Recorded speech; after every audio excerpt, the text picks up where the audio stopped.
উনি একজন প্রো আওয়ামী লীগার, এবং আমি বলেছি যে উনি আমার জানা মতে, আমি হাজার হাজার মাদ্রাসা পড়া ছাত্র জানি, হি ওয়াজ দ্য অনলি ওয়ান, উনি ছাত্রলীগের ভিপি ছিলেন, মুক্তিযুদ্ধ করেছেন।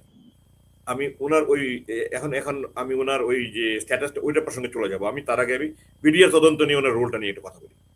জি, কাইন্ডলি। যখন ওনাকে দর্শকদের উদ্দেশ্যে আমি কি জানিয়ে দেই, দর্শকদের উদ্দেশ্যে জানিয়ে দেই, আপনারা জানেন, তারপর একটু মনে করিয়ে দেই, আমরা যে মেজর জেনারেল ফজলুর রহমানের কথা এখন বলছি, উনি বাংলাদেশে বিডিআর হত্যাকাণ্ড নিয়ে যে কমিশন গঠিত হয়েছে সেটারও প্রধান ছিলেন। তো ব্রিগেডিয়ার আজমি, আপনি বিডিআর এর এই কমিশনের রোল নিয়ে বলতে চাচ্ছিলেন, কাইন্ডলি একটু বলেন। কমিশনের রোল না, ওনার রোল, কমিশনের ওনার রোলটা। জি, উনি যখন চেয়ারম্যান হলেন, আমি তখন আমার চিকিৎসার জন্য মালয়েশিয়াতে ছিলাম। আচ্ছা।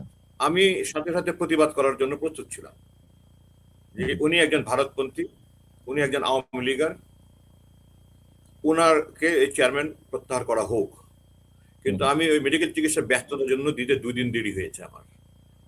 এর মধ্যে আমি দেখলাম অন্য সদস্যদের নাম বেরিয়েছে, এবং ওখানে আমার অত্যন্ত ঘনিষ্ঠ 2 জন অফিসার ছিলেন, দুজনে অবসরপ্রাপ্ত, একজন মেজর জেনারেল জাহাঙ্গীর আর একজন ব্রিগেডিয়ার জেনারেল সাইদ বীর প্রতীক। ওনাদের নাম দেখার পরে আমি আর প্রতিবাদ করিনি, বিকজ আমি জানি ওনারা 2 জন নিষ্ঠার সাথে কাজ করবেন। এরপরে উনি চেয়ারম্যান হয়ে উনি প্রথমেই বললেন যে এটা 1 মাসের মধ্যে শেষ করতে হবে।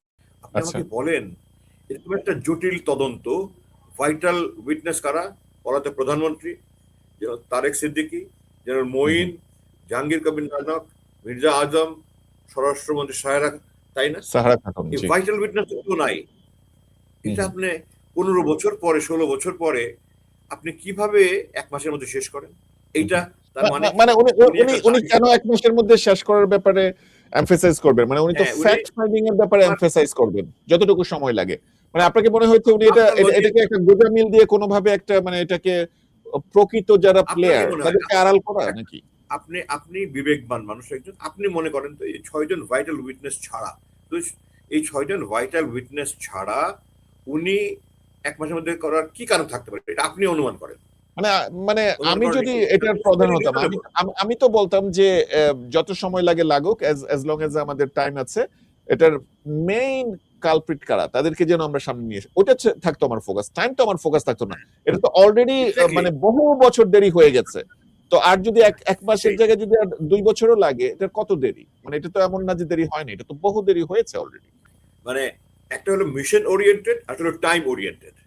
এখানে হওয়া উচিত ছিল কি মিশন ওরিয়েন্টেড।